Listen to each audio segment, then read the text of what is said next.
The desert moon of Kithris was supposed to be silent. No cities, no armies, just wind and sand. But that day the sky was on fire. Dozens of alien warships tore through the clouds, and thunder followed as explosions cracked open the ground.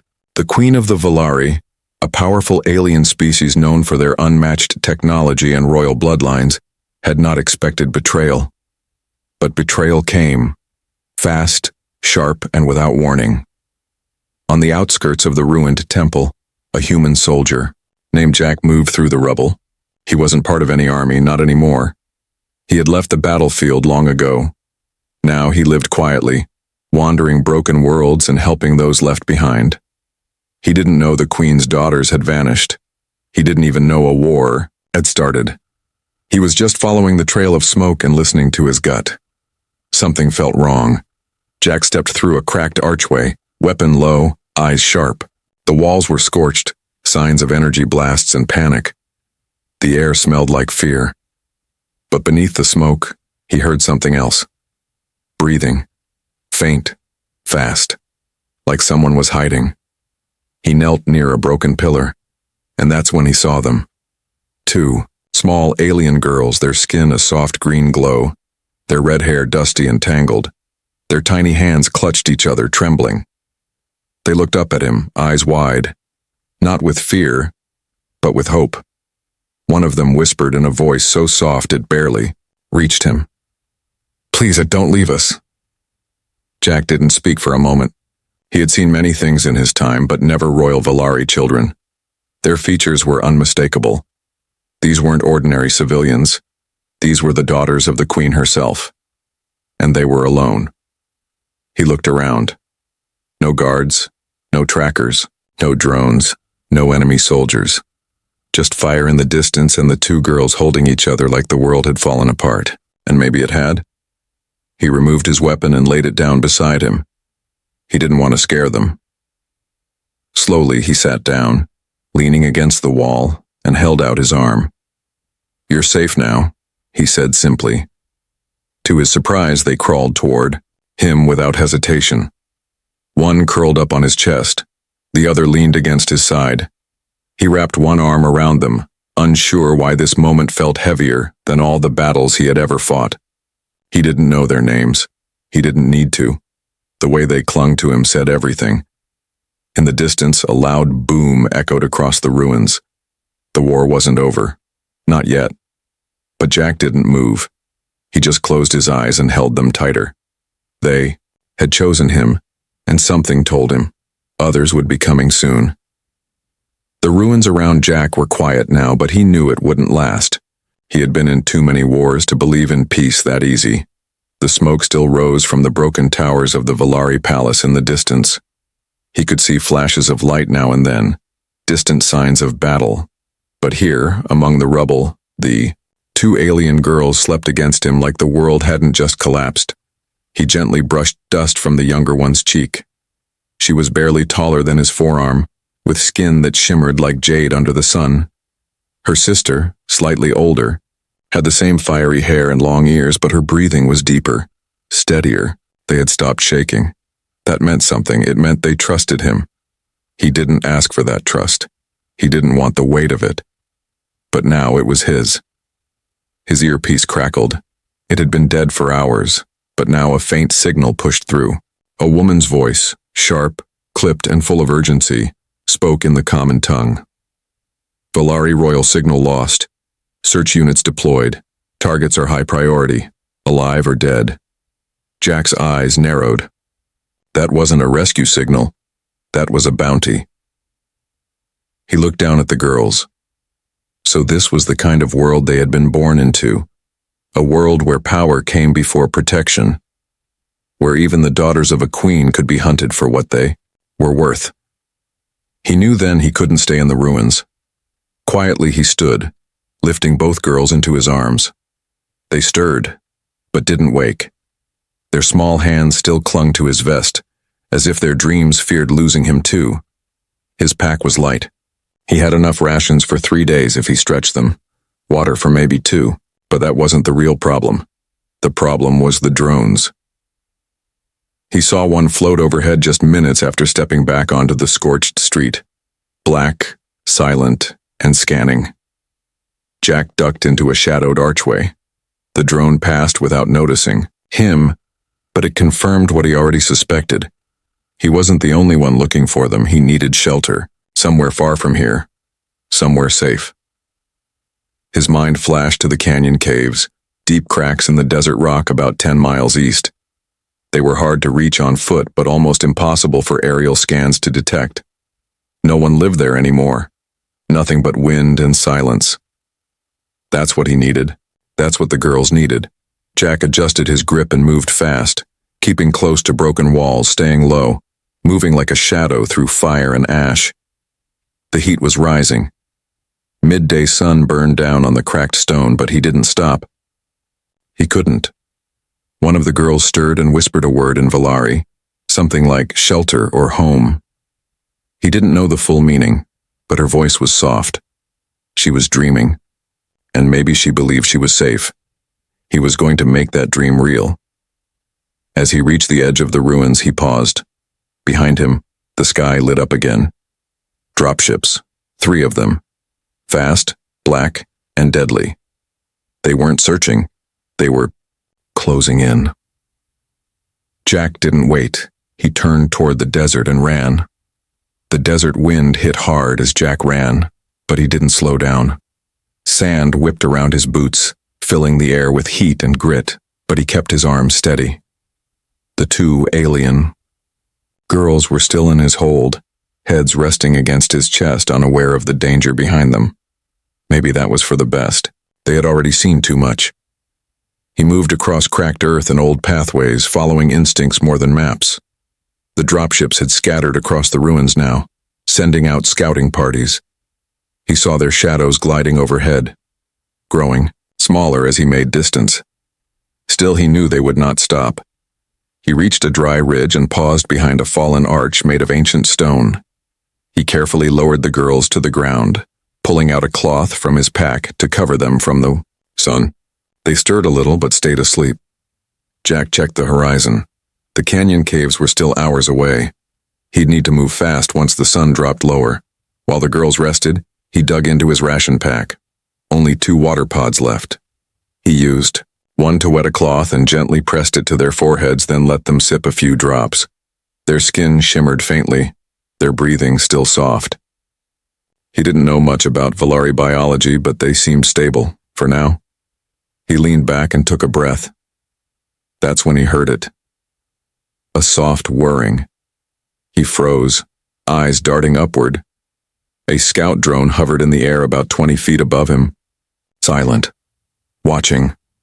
It hadn't fired. Not yet. Jack moved slowly, shielding the girls with his body as he reached for the EMP puck on his belt.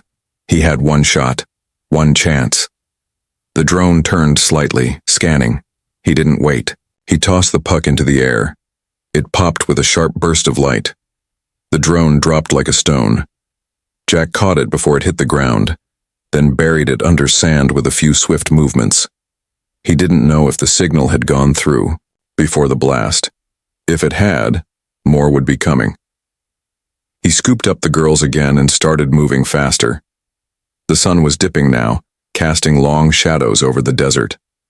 The canyon walls came into view, jagged cuts in the earth, barely noticeable, unless you were looking. Jack slipped between them, the narrow path cutting the heat and wind.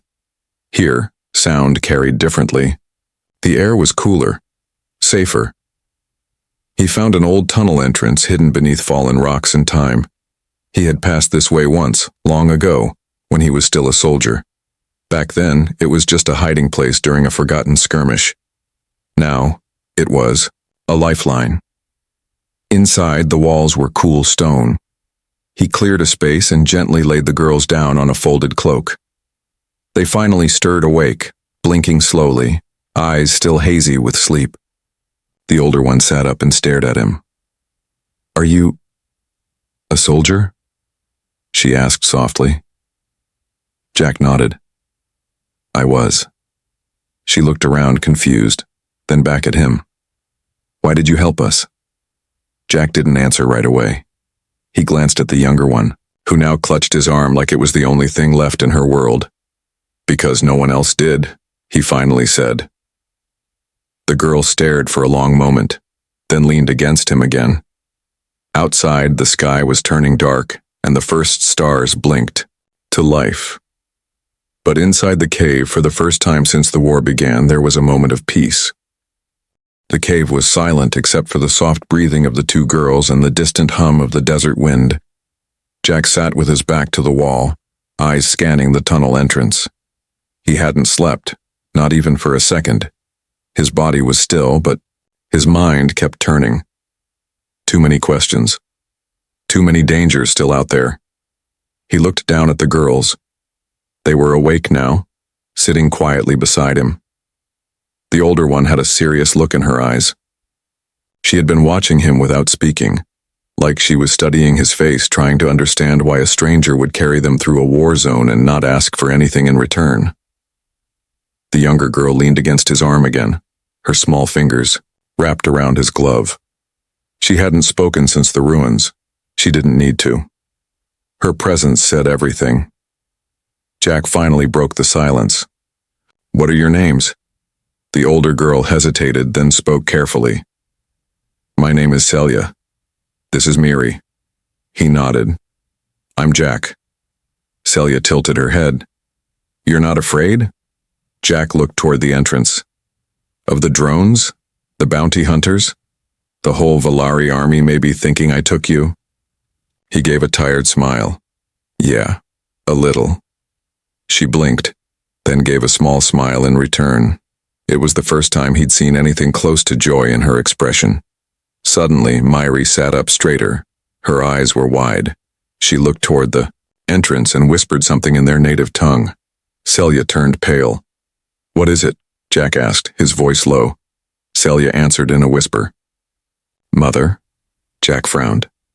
"Your mother? The Queen?" Celia nodded. "We are bonded to her. We feel her. But the signal is weak. She's alive, but far, and hurt." Jack felt his jaw tighten. So the Queen hadn't fallen. She was still out there, somewhere, and looking for them. That also meant others were probably using her weakness to hunt what she left behind. "I thought your people would have come for you by now," Jack muttered. Celia shook her head. "They tried, but the ones who attacked us, they were Valari, too. Some turned against her. They don't want us alive, they want the throne." Jack stood and checked his gear. "So it's a civil war?" Celia looked down. "Yes, and if they find us first, they'll use us to control her." Jack didn't like the sound of that. He'd seen political wars before. They were always the dirtiest. And now he had two royal children on his hands, girls whose blood could decide the future of an empire. He turned on his portable signal jammer and activated the cave's old emergency screen. It flickered, then picked up a nearby broadcast. "Valari Queen declared missing. Daughters presumed taken by rebel forces. Human involvement suspected, reward increased." Jack turned it off. So now he was part of this story. The galaxy thought he had kidnapped them. He could already feel the walls closing in. He crouched in front of the girls. "We need to keep moving. We can't stay here forever." Celia looked up. "Where will we go?" Jack didn't answer right away.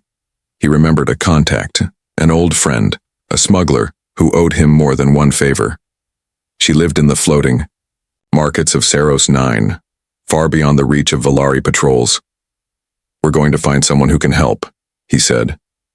"Someone who knows how to disappear." Miri tugged his vest. "Will you stay with us?" He looked at her small face, eyes full of hope, and nodded. "Yeah, I'll stay." Outside, the desert wind howled again. The chase wasn't over.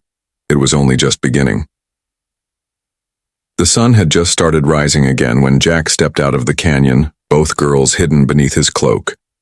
The desert stretched far and empty ahead. He moved quickly, taking narrow paths and avoiding open sand. He knew by now that satellite drones were sweeping the skies. Every hour counted. Every minute they stayed alive was a victory. Celia walked beside him now. She insisted. Jack had tried to carry them both, but she wanted to walk, wanted to be strong for her little sister. He respected that.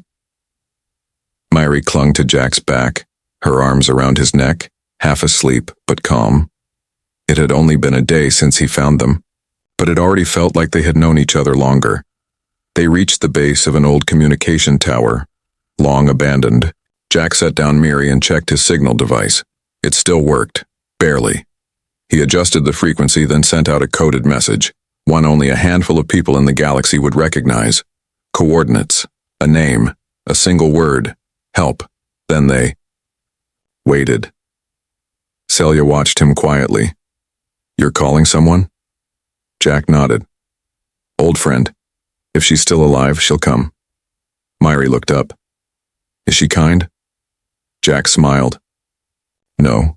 She's mean, loud, and smuggles everything from cheese to weapons. But she never breaks a promise." 2 hours passed. Jack kept them hidden beneath the old tower's shadow, watching the skies. Myri had fallen asleep again. Celia sat beside him, hugging her knees. "What was your world like?" she asked suddenly. Jack glanced at her. "Earth? Loud, crowded, rainy. People argued a lot." She tilted her head. "Why did you leave it?" He thought about that for a moment. "I saw too many people hurting, fighting wars that made no sense. I thought maybe I could help out here instead." Celia didn't respond right away. Then she said softly, "You're helping now." Before Jack could answer, he heard it. The low hum of an engine. Not loud like a dropship, smoother, closer to the ground. He stood and spotted the craft approaching from the north. A sleek sand skimmer with rust on its wings and smoke puffing from one side. Jack felt a smile tug at his face. Only one person in the galaxy would fly something that broken and still call it reliable. The skimmer landed hard, kicking up dust. A woman climbed out, tall and thin, wearing dark goggles and a long coat made of stitched leathers. Her red hair was tied back, in a sharp braid. She took one look at Jack and groaned. "You look like you fought a sandworm and lost." Jack grinned. "Hello to you too, Kara." She walked closer and raised her brow. "Those your kids?"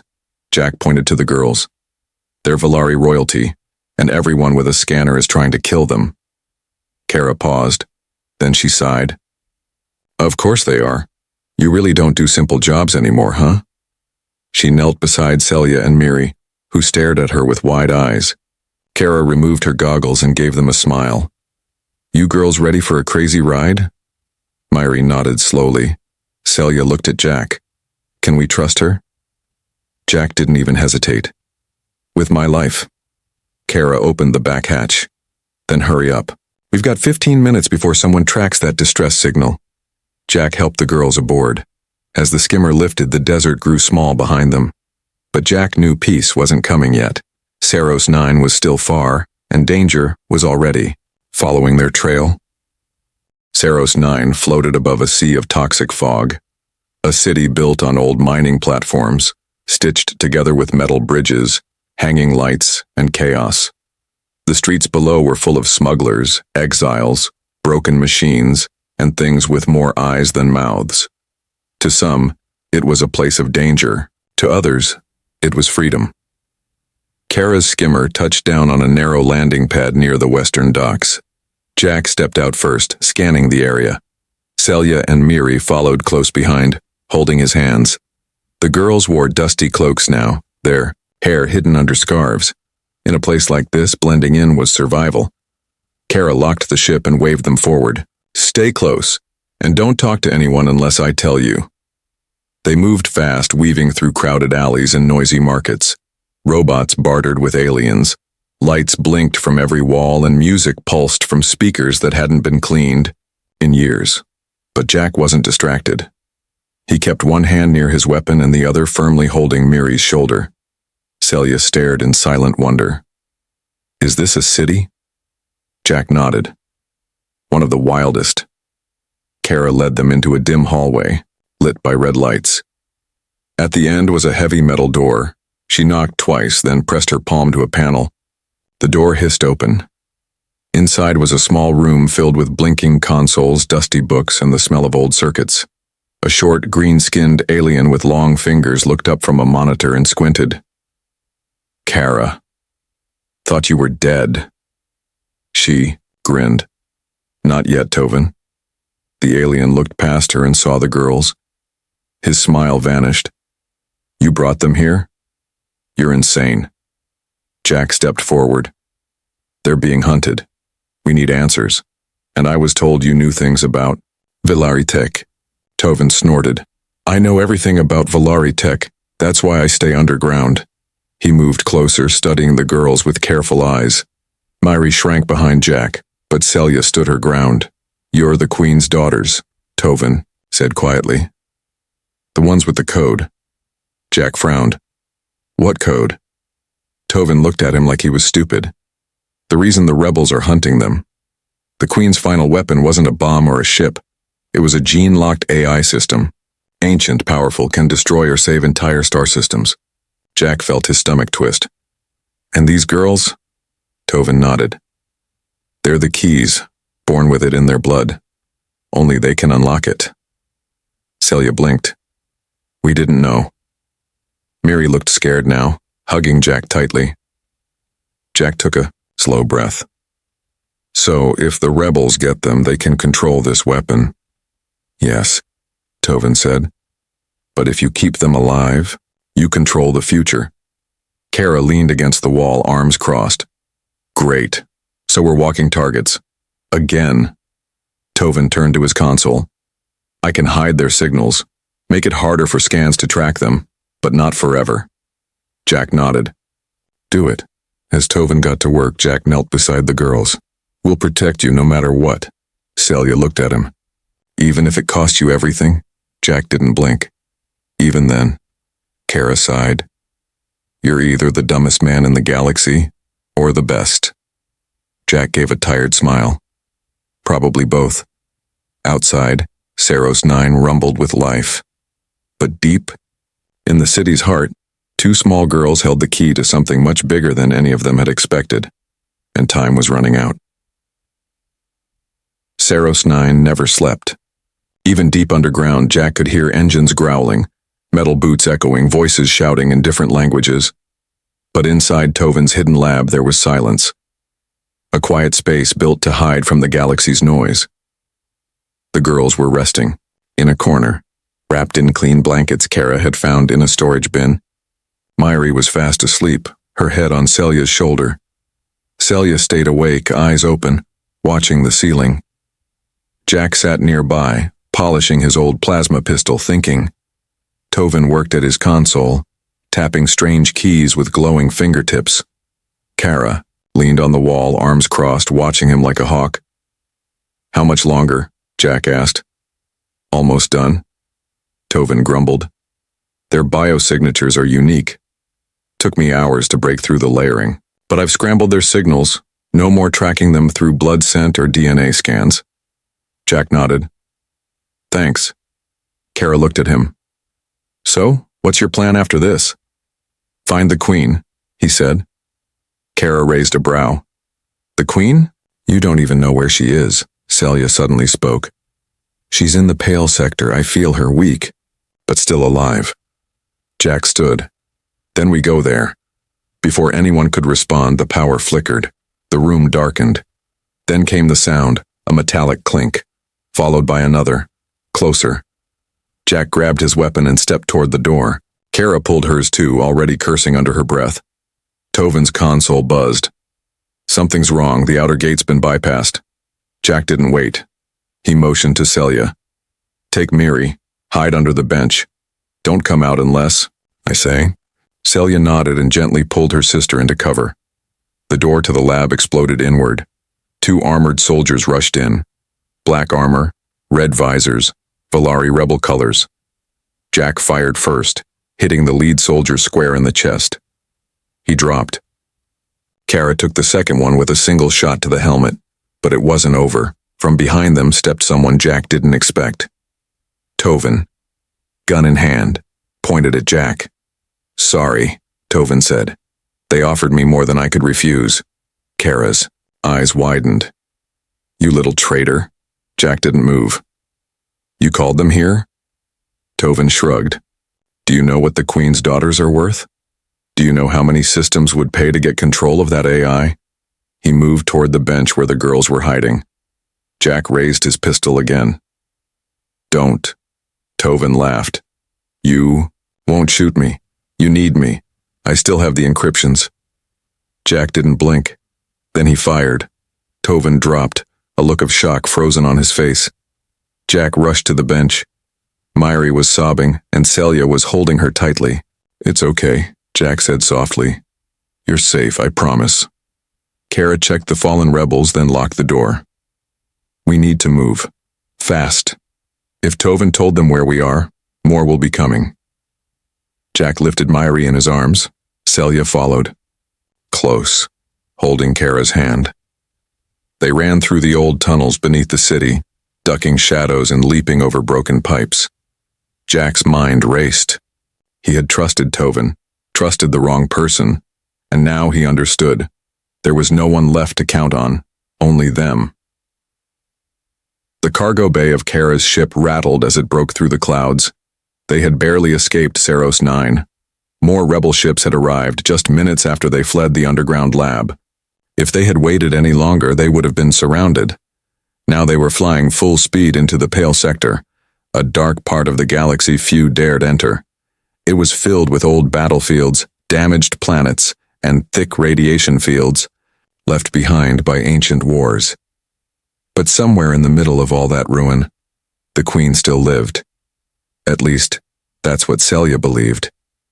Jack stood near the ship's front panel, watching stars blur past.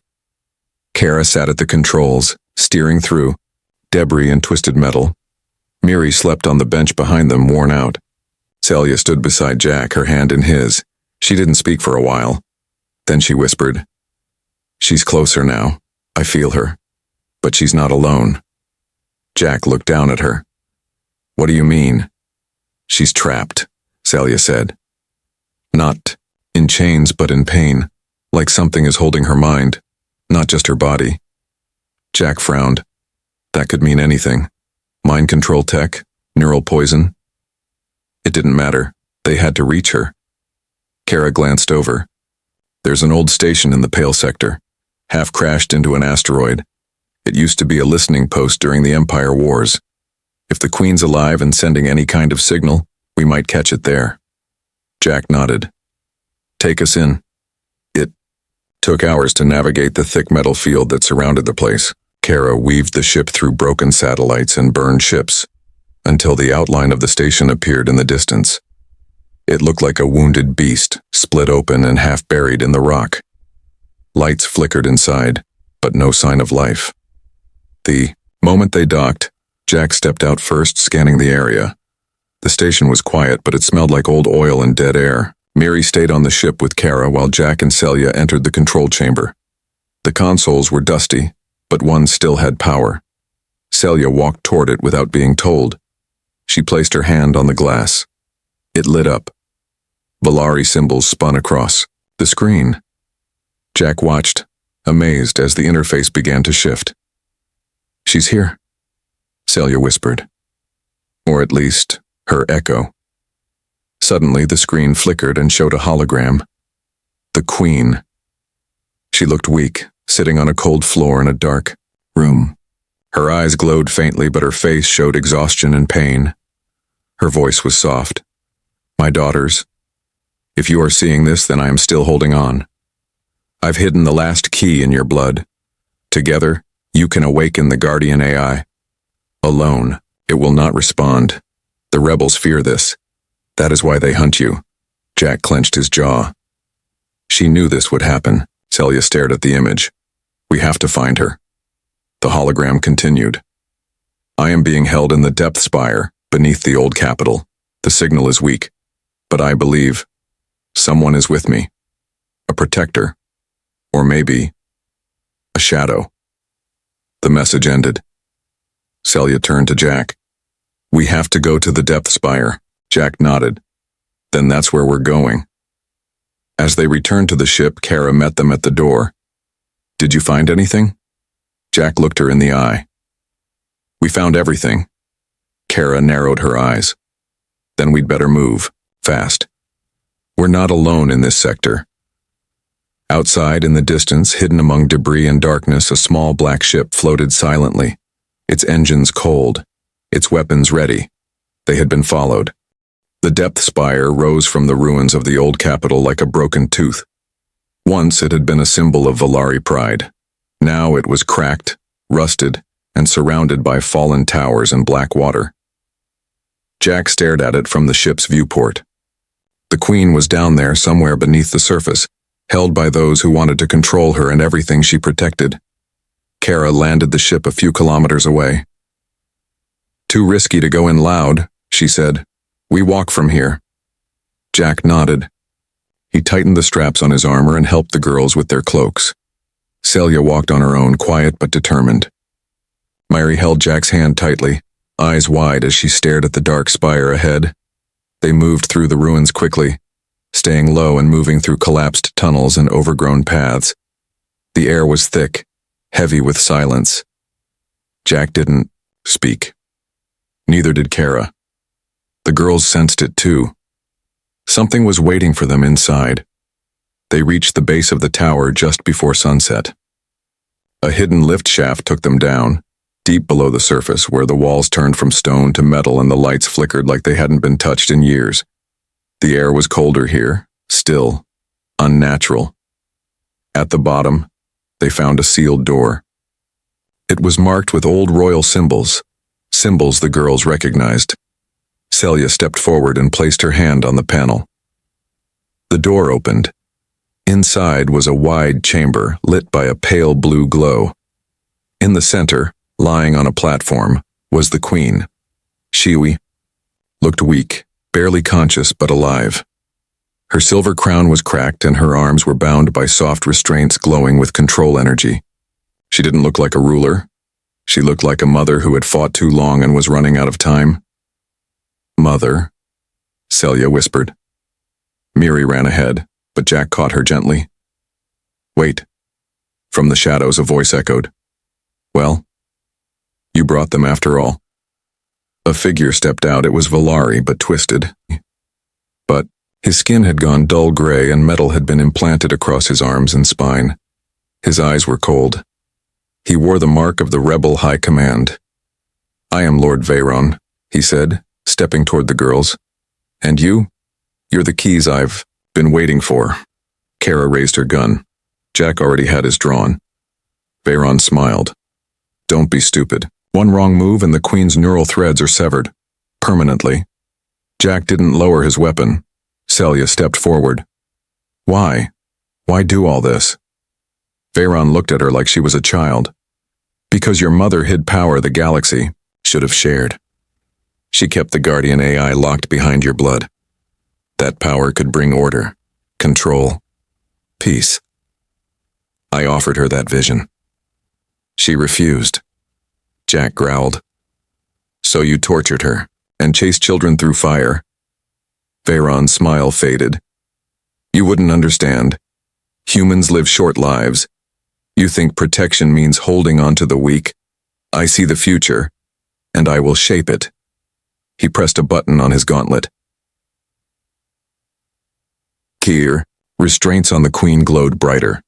She cried out weakly. Myri screamed and ran to her. Jack lunged forward, shielding her. Kara fired. The room erupted. Sparks flew. Veyron moved fast, throwing Jack back with a kinetic pulse. Kara rolled and fired again, forcing him behind cover. Celia ran to her mother and placed both hands on the Queen's chest. Myri did the same. Their skin glowed. A pulse of light spread across the room. The Queen's restraints shattered. Her eyes opened, and something ancient began to stir beneath the tower. The light that burst from the Queen's body was not fire. It was memory. Power. A deep pulse of ancient energy that spread through the metal floor, the dark walls, the broken systems, waking something that had slept for too long. Jack shielded his eyes as the chamber lit up. Kara crouched beside him, still aiming her weapon, her face full of shock. Celia and Myri stood on each side of their mother, their small hands still pressed to her chest, eyes closed, lips moving silently. They weren't afraid. They looked calm, connected. Their blood was unlocking something only they could reach. The ground trembled. A deep voice, not heard by ears but felt in the bones, spoke from the floor beneath them. Guardian AI link reestablished. Royal bond confirmed. Awaiting instruction. Jack stared at the glowing platform. What is that? The Queen spoke for the first time in her full voice, now steady and strong. That human is the last protector of the Valari. A force built to defend peace. Not through war, but through judgment. It was locked long ago. Because if awakened without guidance, it could wipe out everything. Veyron crawled from the rubble, coughing. His armor cracked. He aimed his weapon again. You fools, you can't control it. The Queen looked at him. But they can. Celia stepped forward, eyes glowing silver. Guardian, stand down all rebel forces. End transmission lines. Shut down every ship marked with Veyron's command seal. The voice answered instantly. Confirmed, shutdown in progress. In the skies far above, rebel warships blinked out one by one. Disabled, silenced, falling from orbit without a shot fired. All over the sector, chaos stopped. The war ended without another scream. Veyron screamed in anger and ran at them. Jack didn't let him get close. One shot. Straight to the chest. The rebel leader dropped motionless. Silence filled the chamber. Then came a soft sound. Myri, crying. But this time, not from fear. The Queen sat up fully now, her arms wrapping around both daughters. She held them tightly, whispering their names again and again. Jack stepped back and let them have the moment. Kara stood beside him. Well, she said quietly, guess you just ended a civil war with 2 kids and an old plasma gun. Jack exhaled slowly. I didn't end anything. They did. The Queen looked up at him. You are not Valari, but you did what no commander, no general, no council ever could. You protected what mattered. Even when the galaxy hunted you. Jack shook his head. I didn't do it for a crown. I know, she said. That's why it worked. Later, after the system stabilized and the Guardian AI sealed itself, again beneath the earth, the Queen gave orders for peace talks. Her daughters stood at her side, not just as heirs, but as heroes. Kara left soon after, with a full tank and a heavy pouch of credits. She winked at Jack before disappearing into the stars. Jack stayed a little longer. He didn't wear armor anymore, no more guns, just simple clothes and quiet days. He sat in the Queen's garden one evening where flowers grew in strange colors and the air smelled like old rain. Myri sat curled in his lap, already asleep. Celia leaned against his side, watching the stars. Willie, you go? She asked. Jack smiled. Not yet. Celia nodded, her head resting on his shoulder. Good. And under that peaceful sky, after all the fire and betrayal and fear, Jack finally rested. The Queen's daughters didn't vanish again. They were home, and so was he.